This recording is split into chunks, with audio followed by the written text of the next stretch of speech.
for 5 minutes of questions. Thank you, Mr. Chairman, and thank you, Mr. Fitzpatrick.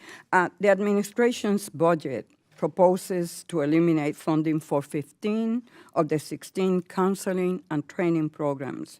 What evidence do you have to justify cutting these programs that assist nearly 1 million small businesses each year and generate billions in GDP?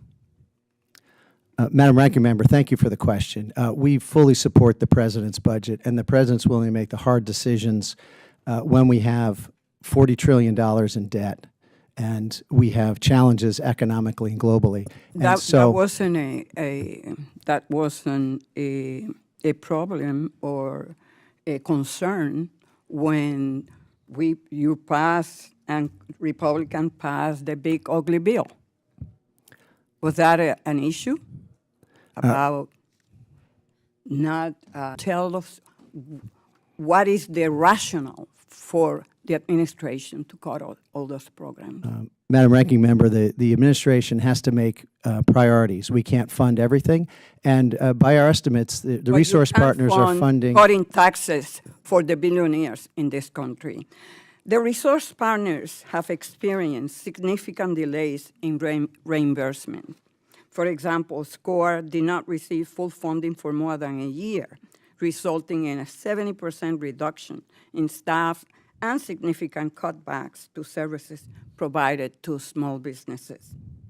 Why did you withhold the fund, and what specific legal, administrative, or policy reasons do you claim to support your decision of withholding those funds? Ranking Member, thank you for the question. First, we're in regular communication with the resource partners. We have not heard of any that have laid off staff, so I'm not sure where you're getting that statistic. I'd love to have you send that to our office. What about SCORE? Excuse me? Did you withhold funding for SCORE? Ranking Member Velazquez, what we did is when we came to Washington and we saw that the SCORE had a bloated program, and what they had done is they had 2 staffers making $300,000 between their 2 organizations. And yes, that organization had 66 staff members, and it was bloated. So we didn't cut their budget. They actually made decisions. They had new leadership that came in and realized it was bloated, and so they brought efficiency, which we support that.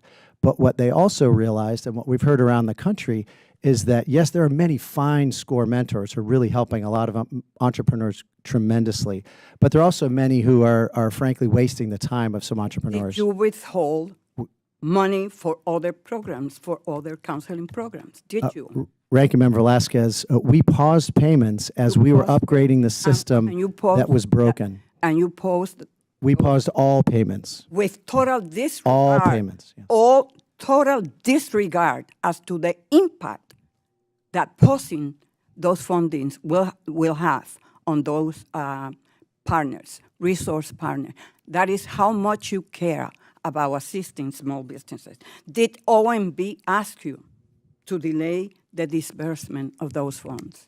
Ranking Member Velazquez, I would say our yes team or works no, did tirelessly OMB, to serve small businesses. Did OMB? No, Ranking Member, no, OMB does not tell us what so funds to disperse. OMB released the remainder of FY25 funds in March 2026. At about the same time, the SBA closed grant solution for nearly 3 months.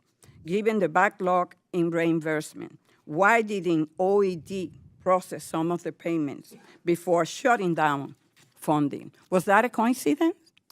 Ranking Member, we've been working diligently for 1.5 years to upgrade systems. And frankly, what we were doing is flying the plane while rebuilding it. And ultimately, we were getting payments out, but ultimately, working with the Grant Solutions team and our finance team. You're not going to answer my question. On July 6th, SBDC directors received an email which stated, and I quote, SBA will post the Notice of Funding Opportunity, NOFO, for FY27 funds after Congress passes legislation that includes appropriation for the program. Will SBA post the NOFO if there is continuing resolution, yes or no? Ranking Member Velazquez, that would be up to if the funds are appropriated and then apportioned to us. So if we have the funds, we will, of course, if the funds. Well, I'm glad to hear that.